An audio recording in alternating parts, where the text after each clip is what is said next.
Ox Hare presents, in association with True Story FM, the Swashbuckling Ladies Debate Society.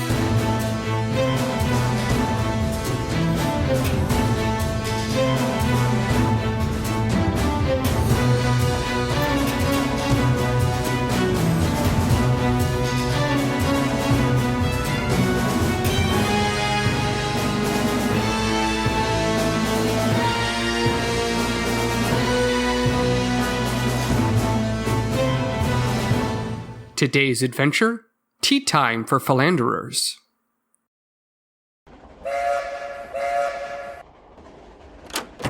I'm here. Call off the search party.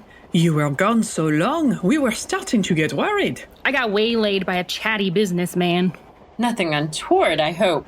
Not to me, but he was bragging about an affair he was having. Really? Right here on the train? Yeah, I mean, do what you need to do, but don't expect a pat on the back from me, fella. But you were able to acquire everything on the list? Down to the specific brand of butter. Ladies, tea is served.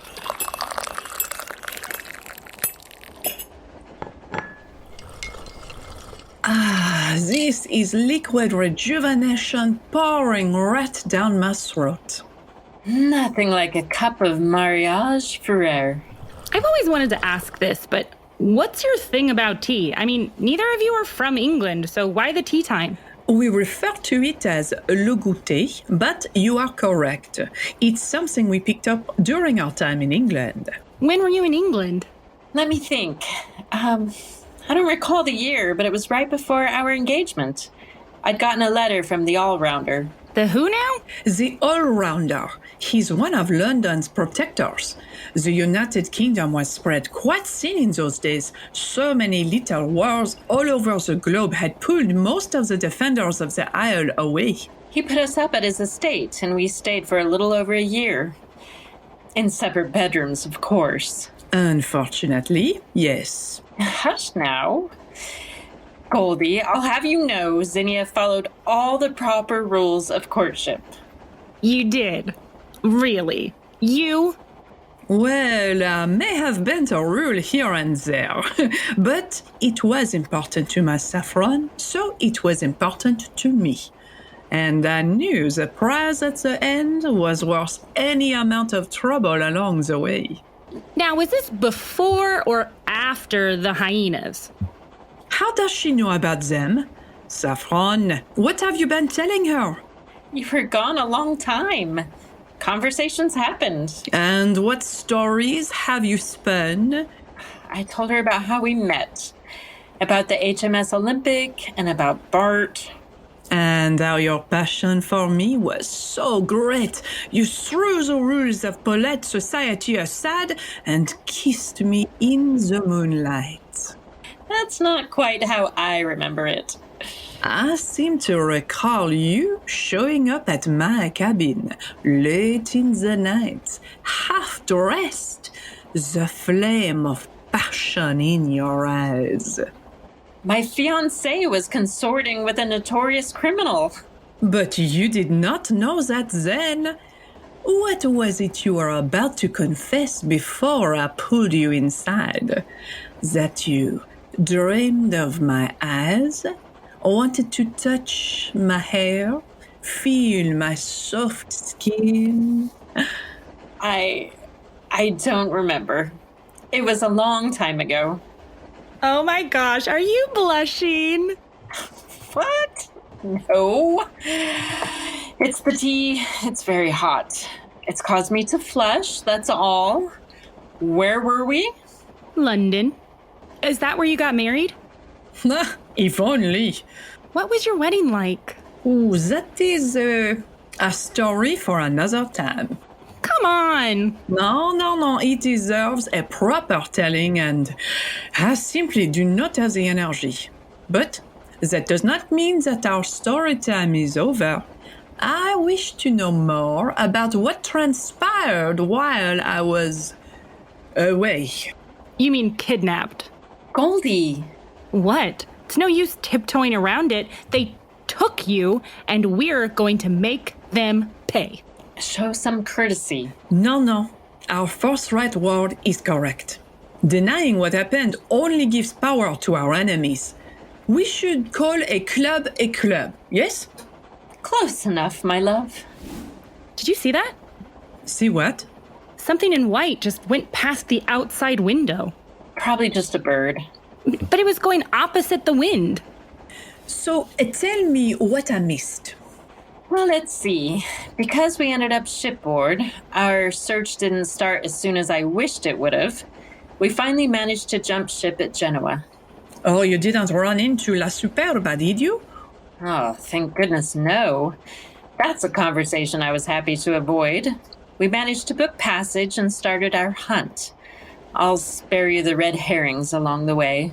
Who are the red herrings? Nobody. Well, nobody I've heard of. She means the false leads. No herrings of any color were involved. But there were some pretty mean cuttlefish. Right. We were crossing the Mediterranean and we found an uncharted island. Only it wasn't an island at all. What was it? A ship made of coral. It was created by this group called the Crustacean Nation. They'd been attacking ships with their giant sea creatures. I never really understood if they found the huge cuttlefish or made them like that. Huh, that's a good question. I suppose we should have asked. So what happened? Did you battle them? Sword against claws? No, we managed to talk them down and gave them candy. Did you say candy? Yeah, I don't feel like we're telling this story well. They'd been living on seaweed and fish and hadn't had anything from the surface world. They were more hungry than evil. I was thinking about introducing them to the wonders of seared steak. But Goldie had another idea. I just picked up a bag of Red Bird peppermint puffs. They're my favorite. And offered them to the group. And they loved them, of course. Which, by the way, Saffron, you still owe me a bag. Of course. And they were so taken with the sweets, they let us go. We managed to open trade negotiations with them instead of, I don't know, creating a group of sugar addicts bent on raiding local communities for sweets.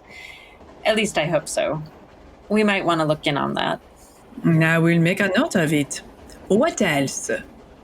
Let me think. We dueled the Titanic triplets in Tripoli on top of a teetering temple. You fought the Titanic triplets? Wasn't that impressive? I mean, there were 3 of them, but they weren't in any way Titanic. Oh, that was where Saffron taught me that thing where you roll across your partner's shoulders to get to their other side. Her sword work has come a long way in a short time. Oh, go on. You know who she should see. Carmen Crimson! Exactly. We met her. She's awesome. She was instrumental in helping us track you down. She would like to see you again. And her. Oh, this must have been expensive, all this travel. I would have paid any cost to find you again. Are you using a declaration of love to tell me that we are poor again? No. After the Crustacean Nation sank our ship, we got picked up by the anti-pirate. Did you say the anti-pirate? Yep, that's what he called himself. His English was not terrific. Ah, yes, Tarek Tenaz Rooft, captain of the Canary Current. He was kind enough to provide passage, and in return, we helped fight any pirates we came across. Like the Barbary Bandits, which led us to Carmen Crimson. And I think we've just looped. Sorry, dearest. It's been a whirlwind of a time, and I haven't had a chance to collect my thoughts into any kind of narrative. It is understandable, and I thank you for attempting to fill me in. That time I saw it too. So what? The white shape out the window. Oh, let me take a look.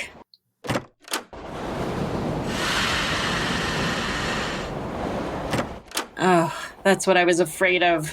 What's going on? The man you mentioned, the one who was cheating on his spouse and bragging about it? Seems you weren't the only one he told. Oh, no. Oh, yes. Is he in danger? Very much so. He caught the attention of La Belle Dame Sans Merci. The who now? They're a cult of, team that... Actually, we don't really know what they are, but what we know is what they hate. Men cheating on their wives. Oddly, they don't seem to take any action when the affair goes the other way. But that's a mystery for another day. So we have to save the Philanderer? If by we you mean Zinnia and I, then yes. What? I have to stay behind? Unfortunately.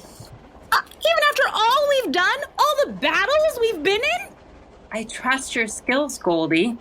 But battling revenge-crazed ghost women on top of a moving train in the dark? That's beyond even your abilities. But not beyond ours. Keep the tea warm. We'll be back soon. With more stories, I hope. It has been a wonderful and strange life. I'm happy to share our tales, especially the ones involving my beautiful wife. Oh, stop you. Come, dear heart, let us save this man of indiscretion. I've been spoiling for a proper fight. Then let's not keep them waiting. After you. Help! Please, someone help me! Well, since you asked so nicely... What's this? When I asked for help, I meant the constabulary, not a lady dressed for a masquerade ball. Then you're about to be double disappointed. Two of you? I'm Madame Egalite, and this is Madame Liberté. How may we be of assistance? This is my business. I'm sure I can handle myself. Against the legion of women in white dresses that's trying to kill you? How did you know that? Call it women's intuition, or the fact that they're right over there crawling along the roof of the train to get to you? Merciful heavens! Indeed, you seem to have run afoul of la belle dame sans merci. And hell has no fury. We've tangled with them before. I should warn you, they tend to be quite tenacious.